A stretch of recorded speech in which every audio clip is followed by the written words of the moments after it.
You see, I'm not one of those people who believe that signing players alone changes the modus operandi of a team.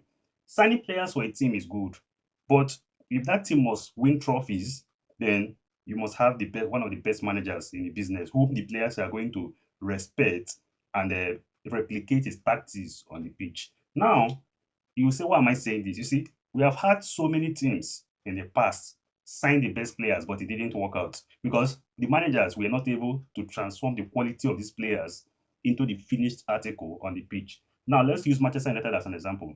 Since Sir Alex Ferguson retired at Manchester United have had several managers, both big managers and the upcoming managers. Now, when I talk of the big managers, I'm talking of the Jose Mourinho, the Luis Van Gaal. These are big managers. Even the what's it called, the Eric Ten Hag, all of them are part of big managers because they have won trophies in their previous club before coming down to Manchester United. Now let's start with the Luis Van Gaal. David Moyes is there, but I don't want to rate David Moyes as a big manager because he was just able to stabilize Everton. It's not as if he was winning the big trophies. No. Now let's start with the Luis Van Gaal. He signed every player there is to sign, including the Bastian Schweinsteiger, all of them, even the Di Maria, he signed all top players he needed to sign. Marcos Rojo, he was the one that signed all those players. And what was he able to achieve without his players he signed? One FA Cup. And he was not in that season he won the FA Cup, he was not able to qualify for the Champions League. Now that is absolute nonsense, if you ask me. You see, there is something about having an elite manager whom the players are going to believe in. You see, when you hire an elite manager, it is easier for you. For example, let's say for example, you hire a Pep Guardiola. The manager is already there. So him himself is going to bring in the players who are going to execute his tactics. So if he's telling you, I want this player, I want this player, I want this player, you're not doubting him because he has done it before.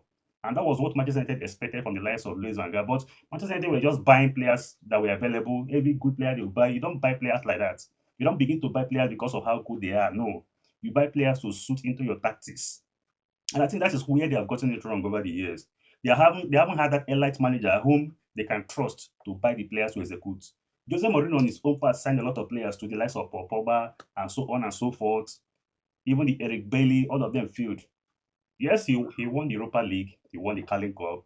I think that is not supposed to translate into a success for a big team like Manchester United. The way they rate success for Manchester United is when you win at the Premier League, then before the Champions League. In fact, Manchester United rates Premier League ahead of Champions League.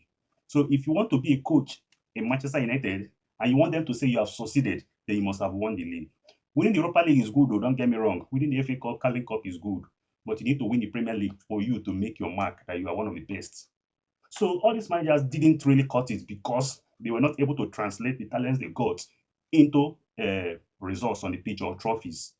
Now, if you want to get it right as a football team, like I said before, apart from getting an elite manager, a manager who have experience of winning, you need also to back the manager. Like when I mean back the manager, you're going to give the manager time and you're going to buy players that the managers want, to especially players that suit his tactics.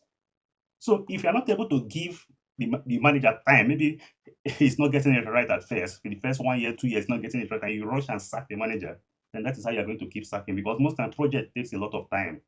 Now, there are some questions I wish to answer. Then after answering these questions, I'll tell you why.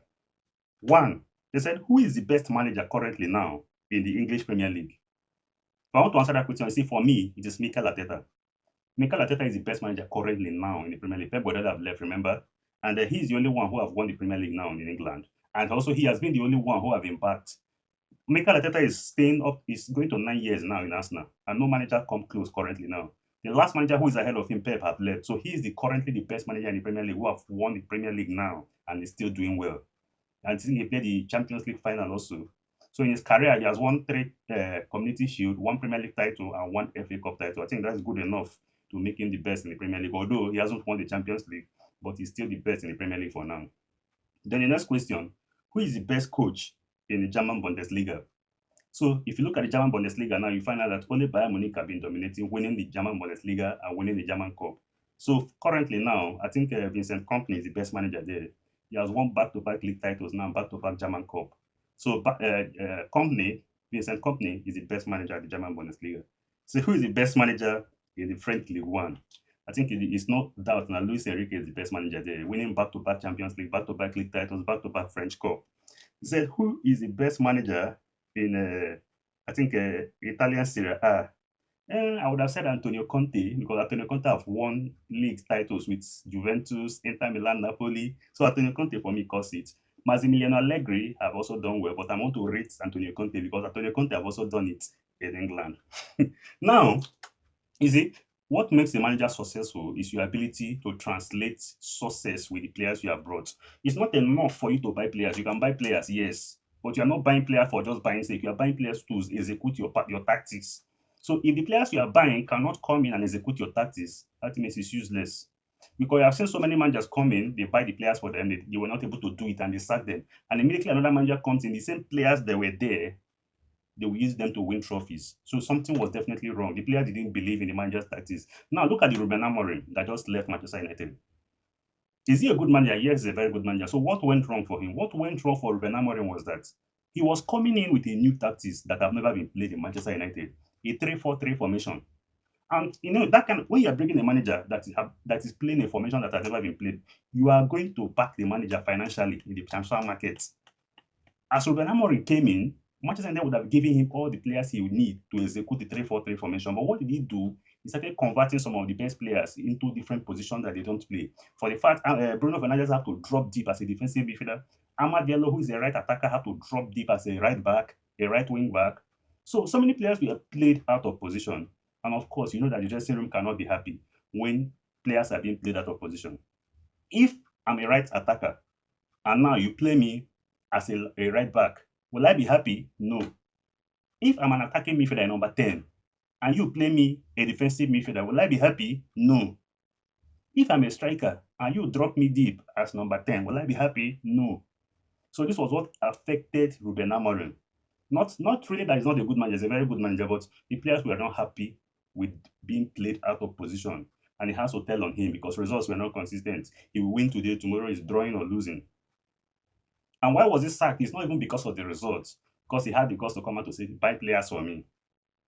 So it's not anybody's fault. I think the board were at fault. You have to look at the tactics the manager plays before going for the manager. So if they have felt like, look, Ruben Amorim should come in and do a job, then they should have been ready to back Ruben Amorim. Now, going into the 2026-2027 season, Manchester United didn't really sign much players, and they expect a miracle to happen. The Matheus De Ligt may be playing for some time, but he cannot really stay fit.